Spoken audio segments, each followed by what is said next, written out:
don't have no welfare programs. They don't have nothing. They don't got no safety net, nothing in India. So for them, family is the safety net. So they keep the family together no matter what. They know, like, well, my baby mama was tripping, so I had to walk out because no, they don't do all that. No, they figure it out, and then they start businesses together, and then they reinvest in each other's businesses and force that to grow, and they create a family endowment so that the institution becomes safe, so nobody's financially insecure.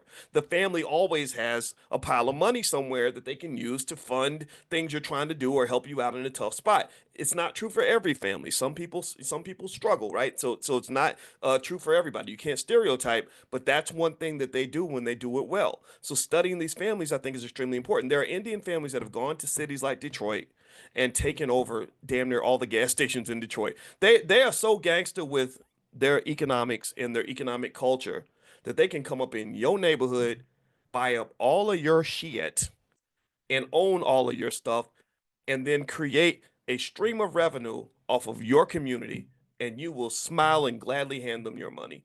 That's what they do. That's what they're doing. That's what they're doing in Detroit and in other cities across this country. And I'm not even mad at them for it. I'm not mad at them for it because they understand that economics is very competitive. So again, in terms of specifics, one thing you have to realize too is that families that want to be wealthy are conservative. They preserve their resources. This is where I get mad at my rapper friends because I'm like, why are y'all so flashy? Why do you think that every time you get money, everybody has to know about it? Why does it have to be shown by spending it? Why not show your money by investing? Show me something that you invested in. Show me where you created 10,000 jobs. Then I'll be impressed with your money. But don't show me a Gucci bag and somehow make me think that means you're financially secure. That doesn't mean you're financially. That means you're an idiot. That means you're stupid enough to go buy a $10,000 bag that cost somebody $500 to make.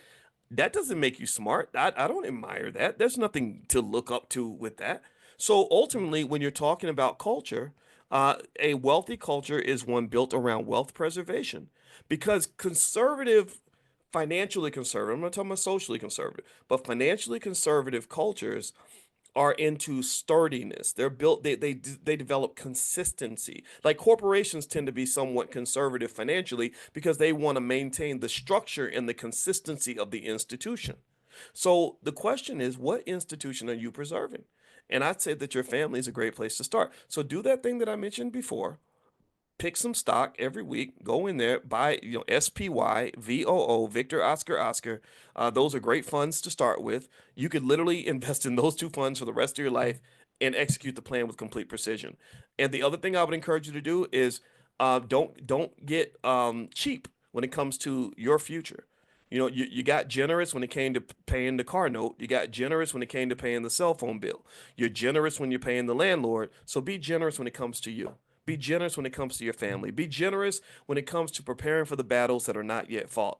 Be generous when it comes to getting your family ready financially. If you do that over 30 years, if a person invests about $150 a month or something like that, their family's sitting on $250,000. You're not poor anymore. If you do the same as a lot of people spend on their car notes, $600, then you're talking about $1 million. You got $1 million family in less than a generation, and you do it just by being consistent. So VOO, Victor Oscar Oscar, SPY. If you want to see something, see it in action, feel free to go to blackwealthmasterplan.com. That's blackwealthmasterplan.com. Or if you also want to join us later on today, we're going to do the Black Stock Market Club. That happens at noon today. So if you'd like to join us in the stock market, the stock market club, then go to drboystockmarket.com.